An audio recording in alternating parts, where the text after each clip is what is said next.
my friend Whitney. Thank you. You know, Kim, you've been an amazing role model. She was willing to sit down and talk to me when she didn't even know me a few months ago.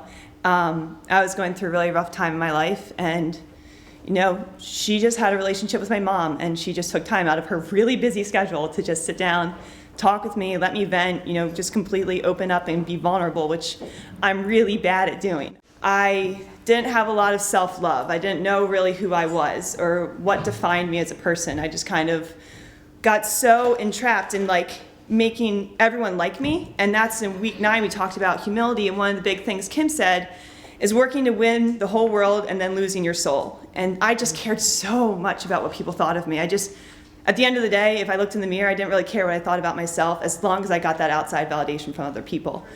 4 months ago, I decided that the life I was living wasn't good. I decided to give up everything toxic in my life, including alcohol. I decided it wasn't doing me any favors. I was only getting in trouble, and you know, I'm just gonna stop, I'm gonna figure myself out, I'm gonna find this connection with God. And a lot of my friends didn't accept this, you know, saying, you know, it doesn't make sense, you don't have a problem, you're fine, you can handle it, what are you doing? Like, they didn't want to accept it. And I was so mad on week 6 when I came in, and of course the topic was friends, and I was like, oh, guys, guess what? So, I mean, my table, they got an earful, because it was like me trying to be something again. It was like, I'm doing this decision to make me happy. This is best for me. But everyone on the outside was like, no, it's not. You're not going to have any fun. What are you going to do when you go tailgating? What are you going to do when you go to the parties? It's like, I don't know, be me, I guess. Like you said, our comfort zone is a beautiful place, but nothing grows in it. So I just chose, I'm not going to do this anymore. I'm going to live.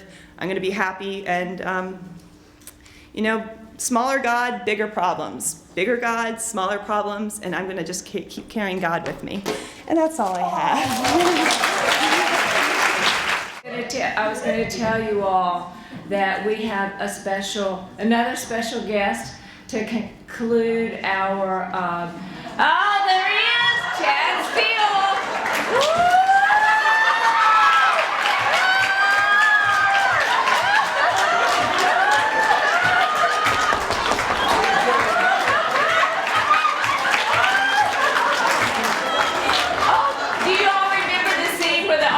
Walks in and okay, it looks like we've just had it. Chad, come on here. I'm lucky enough to live my dream and work in the NFL, and I've been in the league for 17 years now, and I know it's a tight fraternity. It's hard to break into, and the fact that I met Miss Kim through one of our players, through Matt Burke and his wife years ago. And I know how hard it is to break into that fraternity. I see some wives in here, a number of players that love and trust Miss Kim, and that have brought it when they leave to go to other states, other teams. They bring her message there, and they still keep in contact. She still goes and visits. And as a person that's been in it, and I know how hard it is to get in, I know how hard it is to get people to trust you there. It's amazing to see what she has done with those people, to share her message, for people to believe in her, to people to love her enough to want to bring that message to where they are. So I think that speaks to her. I think that speaks to Mr. Lee and her family. And you ladies, it's very important that, you know, Miss Kim, you know, kind of leads this, but I think you ladies don't realize what an impact you have on people, what an impact you've had on my wife, what an impact you've had on me through my wife. And you know, Miss Kim, through the hardest times in our lives, hasn't been there for us. And there isn't a second that when I'm having a problem or Wendy's having a problem that I even hesitate to call her and ask her advice or ask her to talk to Wendy. I hope you know, I think a lot of times when we're in things, you don't realize the impact that you can have on people and the impact that you have on people that you've never met. And I felt the love. I felt what Wendy was going through. You guys helping her, praying for us, pushing us through.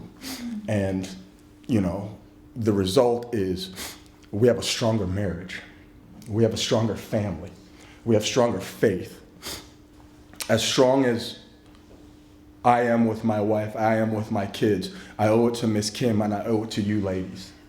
So, on behalf of Wendy and my family, on behalf of the husbands, on behalf of the friends, on behalf of the dads and the sisters and the aunts and the uncles and everybody that you pray for, I want to say thank you, because it's something special. And like I said, I've been involved in a few special things, but this and what it has brought to my family is the most special thing that I've ever seen. And I'm not even in it every day, but I feel it and I can see it.